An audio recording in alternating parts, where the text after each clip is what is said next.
If all you do is act like an uptight polyprofessional sitting in business suit, acting better than everybody else and saying what you other people should or shouldn't be doing, then you're not supporting the business at all. At all. The last corporate job I had, the people actually liked us in HR.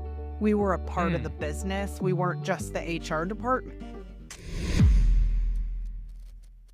I'm Kelly Price. I'm the founder and CEO of Thrive HR. We're an HR strategic consulting firm, and we partner with small businesses to show the value of human resources in the business success. So I'm excited to be here and share all of that info. What is one misconception people have about HR, and what are HR professionals doing that kind of make it their fault to Oh, misunderstand HR? sure. And that's a great question, a great lead off. So, HR in the past has been just an administrative function, and it's also been the police of the company, the people who are telling you what you can and can't do.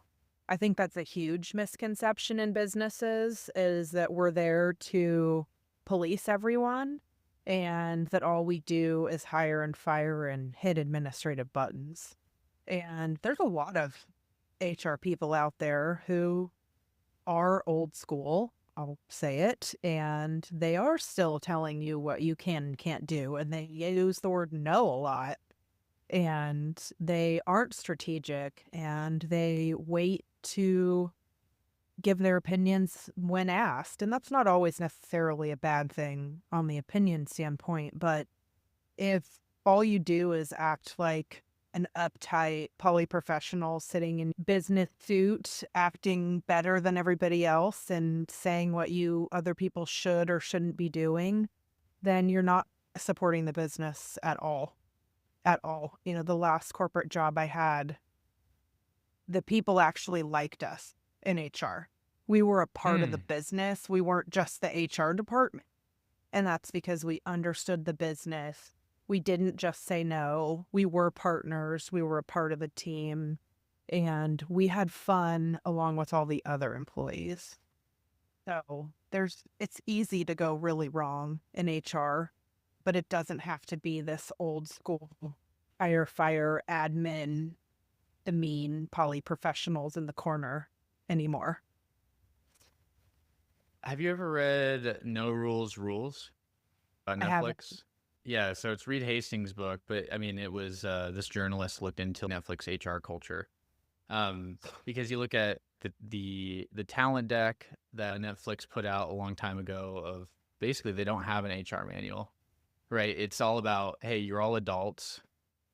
And they were very intentional about how they built the team, built up, recruited, treated talent. And the policies were more of judgment based. It was also three strikes. If you messed up, you got let go. So high stakes that made these policies possible. But and like Mm-hmm. the people objective was high talent density, rock star A players, and the insight was that rock star A players don't to be treated like children, right? Like Absolutely. they want to be Yes. treated adults and they don't want to be condescended to with cheesy corporate incentives and stuff like that. And so it led to these very in-depth conversations with, Pat, between him and Pat, Reed and Patty, where they don't have very strict comp ladders. If you want a raise, you just go interview, you see what your market value is, and if you realize you're being overpaid, shut up. Or if you realize you can make more money and you get an offer, they will automatically raise your comp to match that offer. And they even have stories where someone wants to hire a certain engineer, and they're like, yeah, but the comp they're asking for is worth 5 engineers, and I have headcount for 5 engineers. And Reed's, well, do you feel confident that they could do the work of 5 engineers? And he's like, yeah, this guy would be a huge add to the business. And he's like, cool, then just use all that. Just don't hire the other engineers. Hire that one and use the money on that guy. And so that's nice. That sounds nice. I mean, it is a professional sports team where, yeah, but if you mess up on any of the policies, you are made an example of and you're immediately terminated. But that ended up attracting high talented individuals. So for me, that seems like the pinnacle, probably opposite extreme of the polyprofessional is Netflix HR culture, where it's like Right. completely discussion, cultural, embedded, principles based. There is no rule book or anything that you could fall back on, and that is not an environment for most Right. organizations and talent pools. So I'd love to hear your thoughts about how you balance between those two extremes. Yeah, absolutely. Conceptually, I love everything about that because we are adults. We've all worked to get where we are. As we're younger in our career, I think we need more guidance and more structure. But as we advance in our careers and really understand what we're trying to accomplish as humans and in our jobs, I think more autonomy and less structure isn't necessarily a bad thing.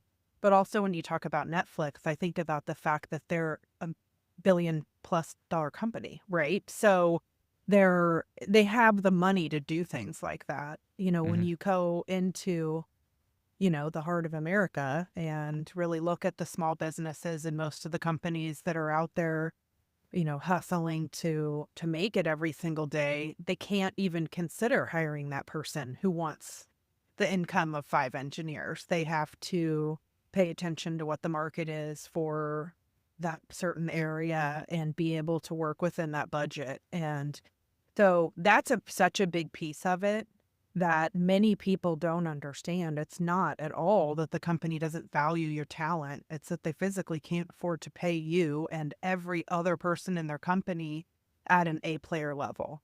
So I think that's where so much of people's strategy comes in, because when you also look at the day-to-day administration and operations of a smaller or medium-sized business, there are lots of different levels of work that needs to be done. So an A player can't sit in every single role because they won't be happy and they don't want to do that work. So, B players and even sometimes C players can be good in highly repetitive roles where it doesn't necessarily take a lot of thought. It doesn't necessarily need the autonomy. It can be supervised. It can be repetitive. It can be a little more managed. And that opens up the talent pool greatly and your ability to be a little more flexible with compensation. Do I think those A players who are amazing deserve every dollar that they make? 100%. Absolutely. And they should go work in those companies that give them that autonomy or build companies that give them the autonomy. I mean, we live in the, United States where we can all start businesses, and regardless of whatever your political affiliation is, I quit my corporate job and I started a business, and 3 years later, I still have a business. So, there's a lot of flexibility to go out there and do the things that you want to do and find companies that are a great fit for you. So I think it's so much of what the leadership is willing to do. I have clients I just got off the phone with one of my consultants, and one of the clients that we have is very much stuck in the 8 to 5, sit in your desk, don't leave early, do exactly what I tell you. Why do we have computers? I did it on paper 30 years ago. It's like, oh my gosh, this is not going That's to like a last. that's like a bigger business strategy issue too, of like, well, back in my day, Absolutely. like there's so many problems with that like line of reasoning that, Oh my gosh. yeah, like I think about, there's a really famous essay called Good Product Manager, Bad Product Manager. And so for the listeners, I hope this is a good conceptual model to like draw parallels with like good HR manager, bad HR manager, um, where the good product manager like is strategic in the sense that they figure out the packaging and positioning of the product. They don't get dictated the packaging and positioning. Like they are effectively like the product marketer. um I'll be careful when I say this, like CEO of a product, where like they're they're doing whatever it takes to get the movie made in like the Hollywood sense. And making sure that all the right like frame people, everybody on the teams do like working towards a strong vision and objective. Bad product managers are project managers. They're dictated scope. They just take customer requests at face value and make a Franken monster software. Yes. And that the difference between strategic and tactical is I think tactics are strategy and vice versa. What would you characterize as maybe good and bad isn't too big of a value judgment, because we have to do the mundane stuff in our jobs, but maybe it's strategic HR leader versus non-strategic HR leader. Like what are those archetypes look to you? Yeah, and exactly what you just said, just like change the word to people. It's it's so much the same thing. So if you have a good HR leader, and I mean, you can go on Amazon and buy a how to HR book, right? And then you just follow step 1 and then step 2 and step 3 and look on the Department of Labor and try to follow the laws, and you can do all the things sort of right and just a business that has people. But I just had a conversation with someone yesterday about we're not hiring the right people, so we need to implement an assessment. Okay, fine. That's what I would call they don't have HR. So I wouldn't say there's a bad HR leader there, but that's a bad HR example. Here's a problem. Here's a tool that we're going to just plug in to fix it. Well, stop. I said, don't, maybe, but what problem are you actually trying to solve? So, good HR leader, good leadership, what problem are you trying to solve? Why? Why are these people not a good fit? What are they doing incorrectly? What are you doing from a leadership standpoint? How are you onboarding them? Where are you hiring them from? What experience do they have? Are you asking them what their goals are? Because the problem in this organization is they're coming in, staying a year, and then going to a larger company. Okay, well, why do you keep hiring people out of college? It's the definition of insanity, doing the same thing over and over again and then expecting a different result. So I would say bad HR manager checking the boxes and just doing them because that's what you're supposed to do. And it might work for a while, but you're never going to grow. You're never going to expand. You're never going to have those A players and those people who are excited about being there and, want to really take the business to the next level. Good HR managers constantly asking why and how, and let's talk about this and what about this and have you thought about this and how can we do this different and are you even talking to your employees? Do you have any idea what they think about what we're doing and how we're doing it? Because they have the most valuable information because they do the work every single day. So don't sit in your ivory tower and make these assumptions about what's right and what's wrong when in reality, you probably really don't know if you're not asking and talking to the people. I'm going to use some very extreme Machiavellian examples Okay. first off, that really amazing book, The Courage to be Disliked. And one of the big ideas out of that was you'll be a lot happier if you treat all interpersonal problems. You just believe that all problems are interpersonal problems. Any conflict, any process problem, you could tie it down to a human being having a misaligned incentives. And so most business problems can be chalked down to people problems. And I heard this very ungenerous take on McKinsey's business model, where their whole business model, their people strategy, is you create a high level of prestige, you increase the dip to get hired there.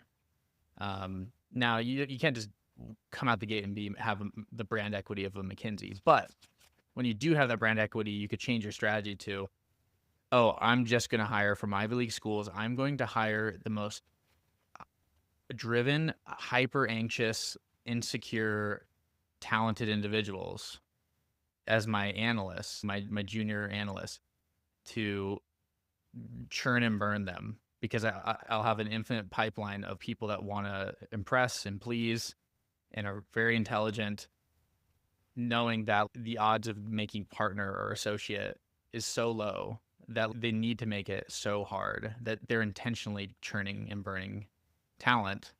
And hey, but in return, you get a participation trophy on your resume that you went to McKinsey, and Mm-hmm. that's what you do. Along those lines, I think about return to RTO policies of companies like Amazon, or yeah, I'll just use Amazon for example, right? If I ever want to work for Amazon, I have to go to Seattle. I have to be in the Seattle metro area. And why is that? It's not because, oh, we could collaborate better in person. That's not well founded. I think it's the fact that you're going to filter out driven, over anxious individuals that are willing to leave their families and their social circles to move to another state, another country, to work crazy hours and work hard. And so if you do remote, you start losing that filter criteria, and you start incorporating people that believe in balance. And I mean, so these are some very ungenerous interpretations of those policies, but they ring true. But I think that's a good illustration of, hey, that's a people strategy. You're right. It is a people strategy, and it's, in my opinion, a terrible one. I mean, I Yeah. think it's all about control and money. It's about those two things. And when we're trying to, I don't know, COVID did a lot of things to a lot of people, and it was terrible, but it also gave us the blessing that we realized that life is precious, right? And there's a lot more to it than work. And you can get so much better people and perspectives and ideas and productivity and financial success if you give people, it's that same conflict of Netflix, the flexibility and the autonomy to do what they need to do to be successful both in their personal and their professional lives. I mean, even in small business, which is where I play primarily, it's the same thing. It's the control. Well, I want to be sure that I know what people are doing, and I know where they are, and I know what they're producing, and I can watch it, and then I can go over and see them, and I can And I be a could work them psycho and hard. watch them. Yes, and I can watch them walk out the door early and ask them where they're going, and it's, oh my God, none of your business. Let them do their job and go back to your job. So I have a lot of strong feelings about this, obviously, but I don't understand really at the core why business leaders, after so many studies and so much proven information that flexibility equals productivity and accountability, they still just don't believe it. And I do understand it's because it's what they know.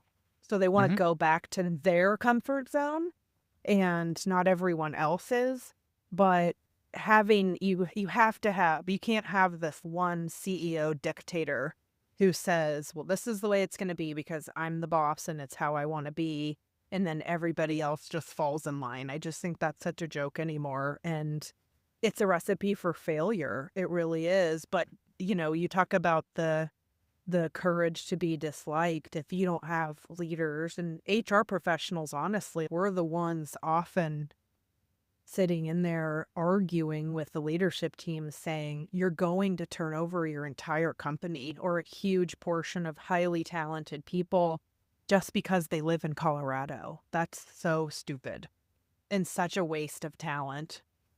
Yeah, and it's So, usually spreadsheet math. oh I my harp God. I harp on, oh, if you could rationalize it on a spreadsheet, it's a good strategic decision. And it's like, Mhm. no, it's looking at lagging indicators. One of the documentaries that I love watching, even though it makes me anxious, is F1 Drive to Survive. And so, yes, I'm aligned. When you give people that are, I guess, talented, driven, the flexibility to do their job, they will move mountains for you. That being said, F1's a perfect extreme example of like HR. I mean, people policies. Now, you think of sports teams, there's only in 20 seats in an F1 in the F1 league. If you're in F1, and you're staying in there long enough, you stay there for you're able to keep a seat for 3 years. That's very incredible. You're one of the best ever. And the whole what makes me anxious about the show is it's basically every season is just these 20 guys saying, am I going to have a job next year? Am I going to have a job next year? And every mistake in performance leads to them losing a job. And there's no transferable skills to being a race car driver. Like, Right. this is their prime earning years.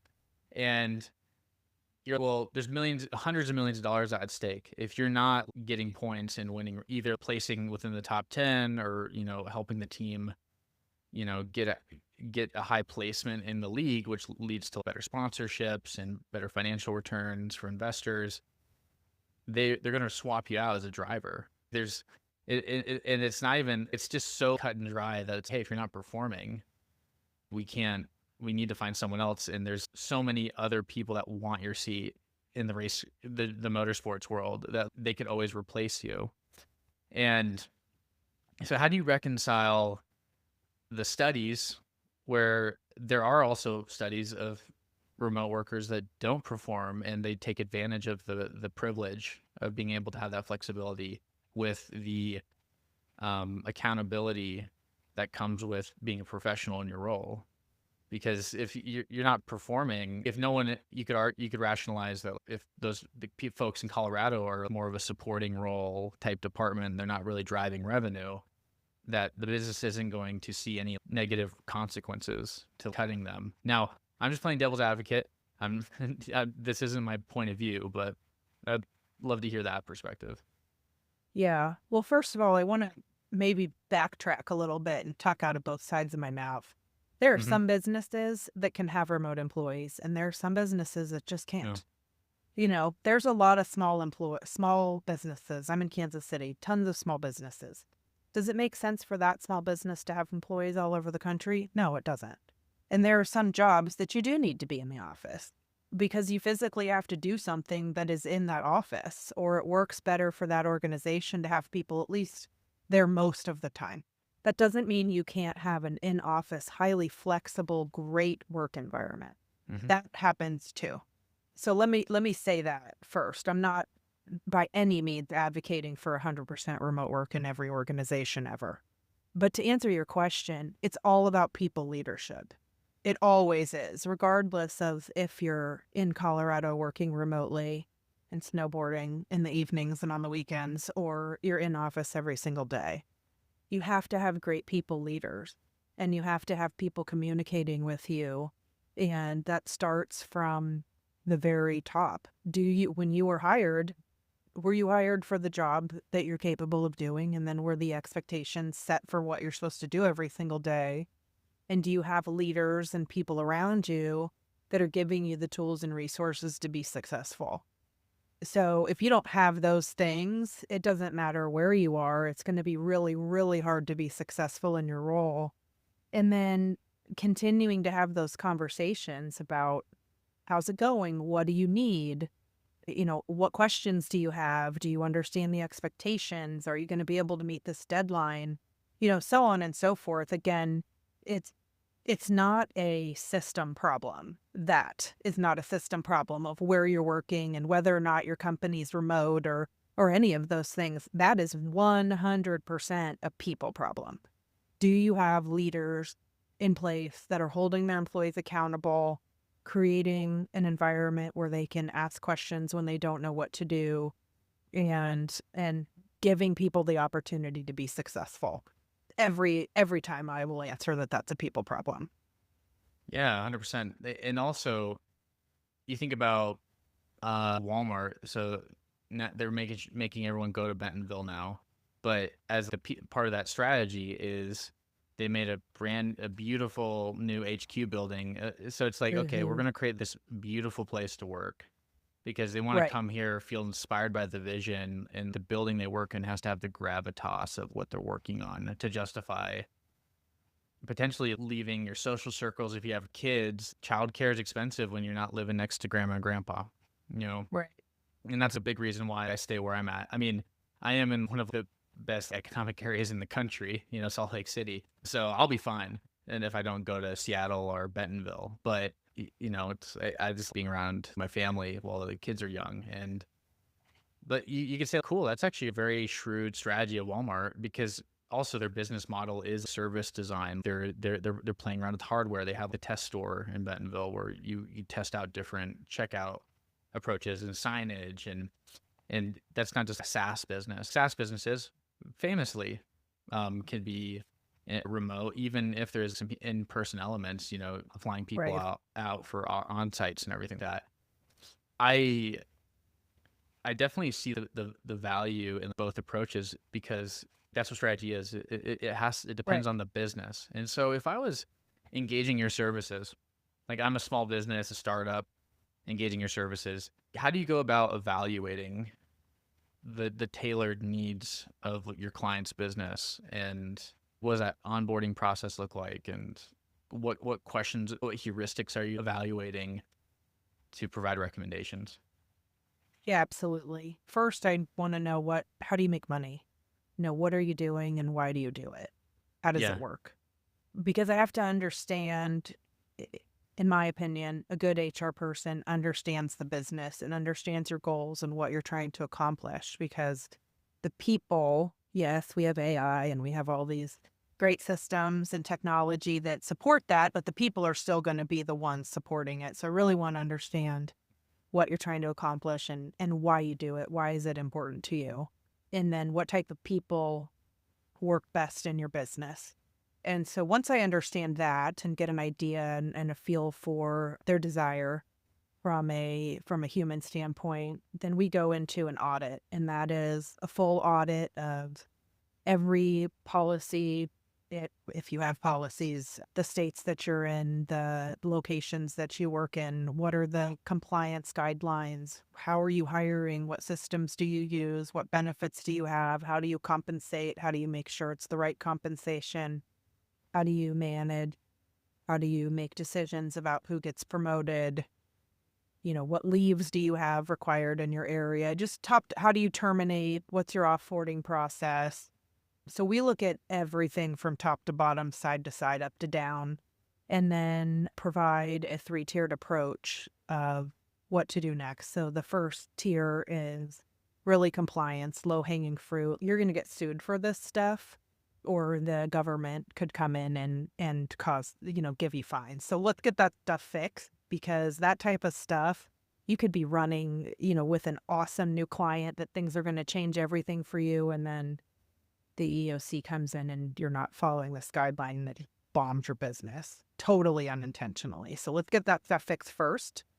And then we look at tactical things, hiring and I-9s and performance management and HR systems and payroll. And how are you doing those things? And tactically, do they make sense? And are they as efficient as they could be? And are the people who are doing them trained to do them? And do they know what they're doing? And then strategic is last. And it's last because if you don't have these foundational things in place, you really shouldn't be thinking about strategy. It has to be at the top all the time. You got to keep your 30,000-foot view and know where you're going, but you can't get all the way down the road and realize you're breaking these laws that are going to, again, cut off your legs when you're trying to continue to grow as a business. So then we look at strategy and we really think about, okay, you're doing these things. How are you doing them? Why are you doing them? What are your goals? How can the people function support your goals? Do you have the right people in the right place?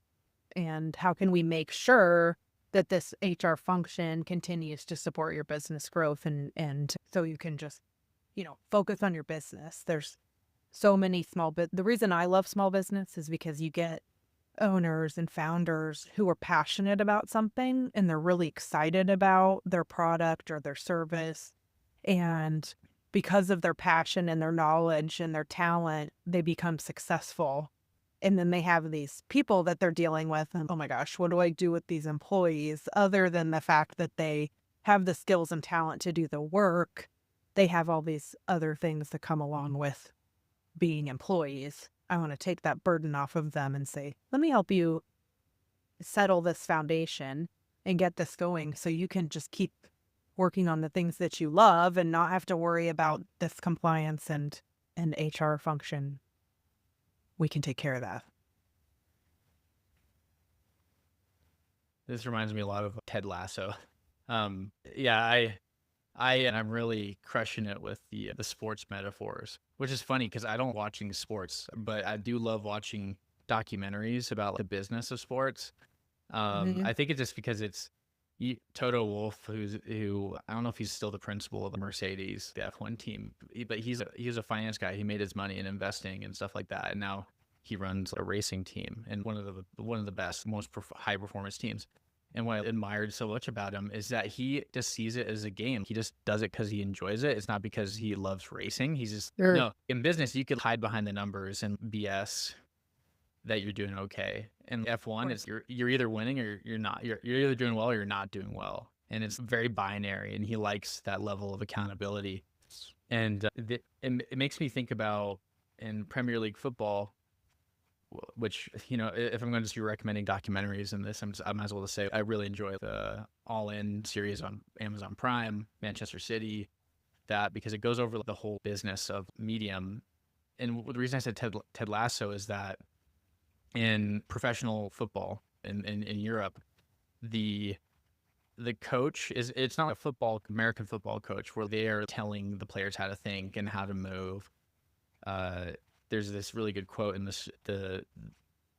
the show where Ted's son's talking to him because Ted was a former American football coach, and he's like, Dad, what do you do when the team's doing bad during the game or something like that? And he's, well, it's a little bit different than my last job. Like, really, all you can do is just make sure that everybody is ready for the game. And then by the time the game happens, you just hope that the preparation paid off. There's not much you can do when you get to the game. And they don't call them coaches, they call them managers. Like, you Mhm. hire a manager of a team. And that sounds very HR. Ted Lasso's the people leader, Oh where my gosh, he's yes. yeah, and the owner of the team, they're hiring a manager of their team to make sure that they're training, they're operationalizing they're operationalizing the regimen and the preparation schedule. They're strategizing on how to place people in the right roles.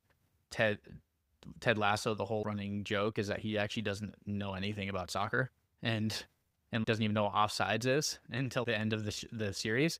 And then he brings in his executive team of okay, you're the offensive coach, you're the defensive coach, you're the strength trainer, and making sure that you're hiring the right people. Like that's what it sounds is you're kind of a Ted Lasso type person that the small business will come in and be like, okay, I need someone to manage my team and make sure that the right competencies are included in what we're trying to do as a business. First of all, I take that as a huge compliment because I Yeah, love Ted Lasso. And Jason Sudeikis actually just spoke at the SHRM conference, the National SHRM conference. So really. there are, What's oh, the Shroom yes, conference, by the way? the Society of Human Resources Management. I was in No San way. Diego this year and So he spoke at it. Yes.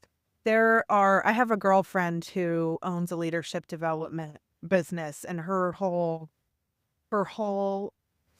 mindset is around Ted Lasso. I mean, it's just, she does so much on that, and he has become really an icon. That show's become an icon, and that character's become an icon in HR because it is. It's really about valuing the people and finding.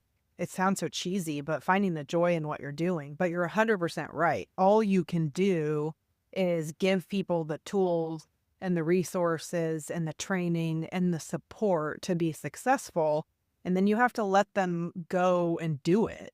I don't mean this in any sort of a condescending way, but it's not unsimilar to parenting, in the way that you're teaching definitely. your children what to do, and then they have to go and do it.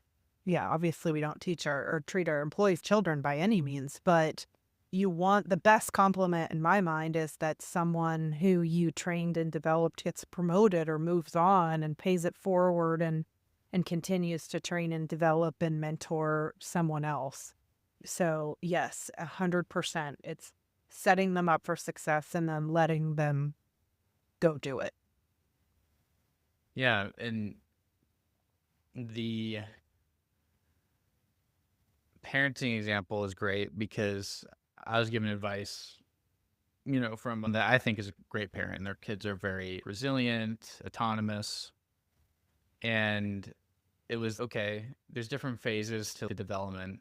Not too dissimilar to the career progression of most corporate knowledge worker jobs, where like the first 3 years, that's when they're establishing their whole worldview and locking in their worldview. And then three to preteen, you are basically spotting them because they've already established their beliefs about the world, and that's why it's so important to make sure that you model productive behaviors the first 3 years, because it will change their whole trajectory. And then those next 3 years, you are kind of more of a manager, an actual line manager. They're doing repetitive tasks, going to school and stuff like that. And then when they hit their developmental milestone of preteen, young adulthood, you just kind of hope that you've built enough trust with them that you could advise them, because that's all they're going to let you do if they let you advise. And when you get to senior level employees, they don't want to be told what to do.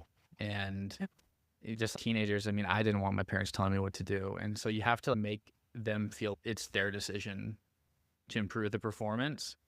And there's not really a direct way to do that. You have to control their information diet, but that's even harder now. I mean, well, actually, I'll walk that back, because I could that come off as censorship, but I think it's there, that people management is just really hard. But Ted Lasso, it's just like he gives these books to his players of classic books, and then they read the book, and then they're like, gosh, the message of this book speaks to me. And Ted was willing to wait months for them to read the book to get an insight from the book and then change their behavior. He wasn't, no, get your act together, stop crying, stuff that. Which is really bad for parenting, by the way. I have a 7-year-old, so yes, I can confirm that does not work. Yeah. No, the best managers are coaches and partners. And the way I always feel I work with the people that work with managers the best, my own managers and then my own team members, is I'm not over you. I'm not above you. I'm not more important than you. You're not more important than me. We just have different jobs. So let's see each other as equals and go to try to accomplish this goal, whatever it is, together. And one of the things that I have found to be really successful in working with CEOs or leaders or founders, and especially those with egos, is just simply asking permission. I want to be honest with you, and I'd permission to share my thoughts. And I've never had anyone tell me no. And they've always at least heard me. They might disagree with me, but they at least hear me. And a lot of the time they come back because they process it and then come back and say, I see what you were saying. And I guess I can understand where your perspective is. So I think so much of it is, no matter what level you're speaking to someone, whether you're the person at the top or the person at the bottom, it's giving people the respect that they deserve to say, I have some thoughts about that. You know, I used to have a manager that used to say, can I give you some feedback? I'd be like, no. I learned to say, no, you cannot, because it's not going to be productive or kind. I'm going to, of course I didn't say no, but I wanted to say no because I knew what was coming. But there's a much different way to say, hey, I have some thoughts about how we could deal with that next time. Or, would you be open to hearing some of my ideas or thoughts, or even how did you think that went? And would it be okay if I shared my perspective? Most of the time people don't say no when you ask permission. Yeah, I think this is a really good case for, people that, if you ever wondered if you should have children, I think the personal development, you don't have kids to be happier. It's actually proven that that's not really an ROI benefit. It does create fulfillment and joy. And then when they move out of the house and you see them succeeding, my dad always talks about how happy it makes him to see me succeed, but he would never go back in time and raise me again. Right. I'm fine looking at pictures, but it's the fact that it just really develops you, really shows you how little control you have, and that you have to learn how to navigate the ambiguity and the uncertainty of if you're doing a good job or not. And so one thing I've been doing with my son, I've been trying to teach them judgment by coach judgment when crossing streets. And, when I had my first kid, it was, don't cross the street. You didn't look both ways. It's super important to give a lecture of all the SOPs of crossing a street. And now I'm 3 kids in, so I am officially housebroken as a parent. I've been sufficiently humbled. Now it's when we're on walks, I just tell them, hey, could you lead this? And then when they would get up to a road crossing, I just say, what do you see? And then I listen to what they see, and I see a couple cars. And then if they're not tall enough to see over the hill, I'm like, oh, I see a car over there, by the way. And then I ask, do you feel it's safe to go? And my one son is a little bit more autonomous. He'll be like, yeah. And then I'm like, okay, cool, I'll follow you. And then I could always be, oh, there's a car, you missed that one, But it's his decision to go. My other son, who he's 4, so he'll probably develop a little bit more autonomy, judgment, just through brain development in the next few years. But he'll be, I don't know, and there's no cars. You don't see any there's no cars. You don't think we should go? It's okay. Well, do you mind if I take the lead here? I feel it's safe. He's like, okay, cool. And that has led to more productive conversations. If they're upset, instead of saying stop crying or what is it this time, it's are you hurt? Where are you hurt? And like talk through their problems and try to make it their solution. I've gotten a lot more. I'm not going to write a book about parenting, but it's made my life so much easier because it's not my job to change them. It's their job to change themselves, and I'm just providing a sounding board for them to prompt productive thought. Absolutely. Coaching, partnering, consulting, I've found so much less stressful, honestly, than being in that permanent role too, because you have a little bit more ability to say the things that you would to say and that need to be said. And again, I have had a lot of success with saying, I'd like to tell you something that you may not want to hear, but I don't feel I'm doing my job as a consultant if I don't say it out loud. And they're always, please say it. And then they might get mad at me after I say it, but they're not really mad because they just gave me permission to say it. So it's a great opportunity to really make impact and help people see outside of their own view. Again, the leaders and the founders of the businesses, they often have a very specific way that they think that it needs to be done. And that's fine. That's totally fine because we all have our own perspectives and our own reasons why we think a certain way. But being able to bring in another perspective and help them think in a different way is really what your chief people officer or your people leader should be doing, because all of the people that work for you, whether it's 10 because you're a really small business or 100,000 because you're a huge business, they all have different perspectives and different views and different ways that they think. And it's literally impossible to filter even 10 people's opinions up to one person. But having someone who can kind of stretch your mind and make you remember to consider that you're not the only person impacted by your decisions can be really critical to your business success. You can also look at turnover in business. You're talking about that business that churns and burns those people. And yes, they have that credential on their resume now. They can say, I worked here and I accomplished this. But I would challenge the leaders of that organization to say, how productive are you actually in that department? You don't have any repeatable skills here. You're constantly training. You're wasting so much money on training and recruiting. They probably don't care, but if it's a small business, it's a game changer. What's so funny? Everything that you just described is very satirical. I was talking about McKinsey, the big management consulting firm. You're wasting a bunch of money, and they definitely don't care. They're like, yeah, it's client's money. It's not technically our money, And so that's another problem with it, because they know hey, actually, I want to waste clients' money. I want to bill more hours, and so it's messed up for sure. It makes me think about if you're a potential conversation for HR is, you have to be in at these certain times, and this is how I did it, and they have this key player that is okay. Well, so let's say Jimmy is the only person that knows this part of the tech stack, and Jimmy's not happy. How much do you care about Jimmy leaving? Oh, whatever, I don't care. I can replace him. Okay. So how much do you care about this thing breaking in operations? Oh, massively. Okay. So do you not think that maybe allowing a little more flexibility, how hard would it be to replace Jimmy? I don't know. And so, well, pretty hard because he knows a very rare skill. Um, these are the potential salaries to replace that role. It probably takes 6 months to replace him. Are you sure you want to take that hit because you want to relive your glory days of when you worked in the office?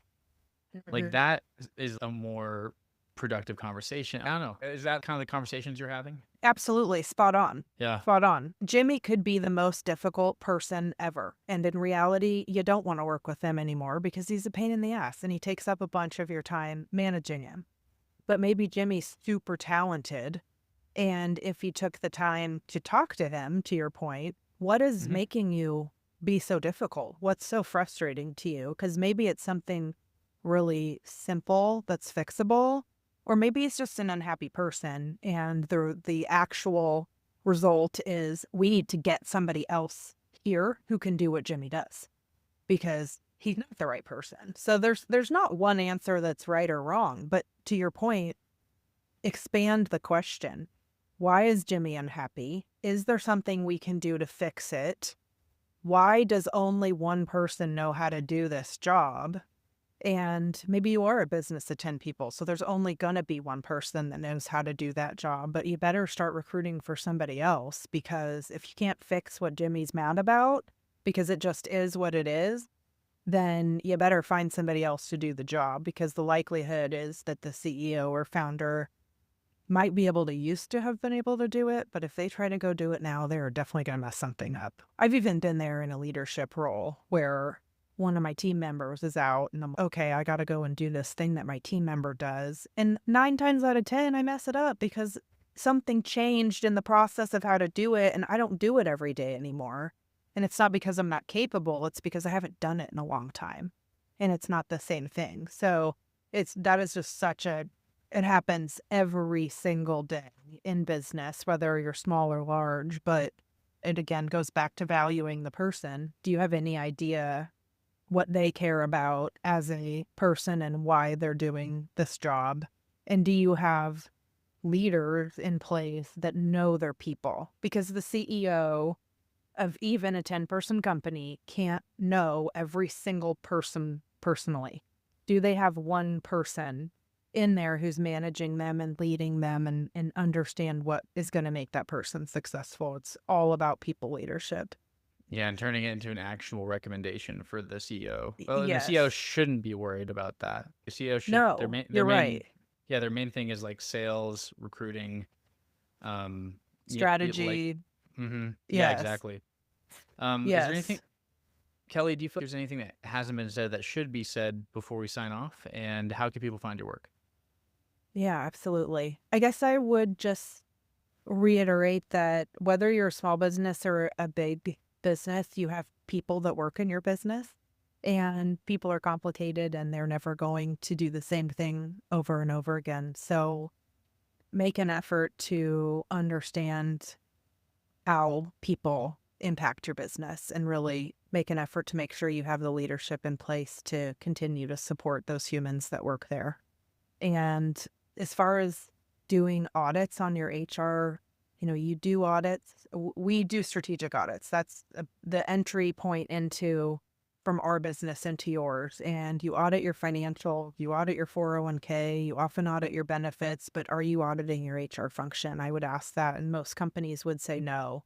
And it can be incredibly valuable to make sure that you're one, doing everything you're supposed to do just from a compliance standpoint, but also to understand that your people function is supporting the success of your business. So you can find more information about Thrive HR on thrivehrkc.com, more information about the audit process there, and on LinkedIn as well, Kelly Price. Kelly, thank you so much for coming on the show. You have a good one. Thank you so much. You as well.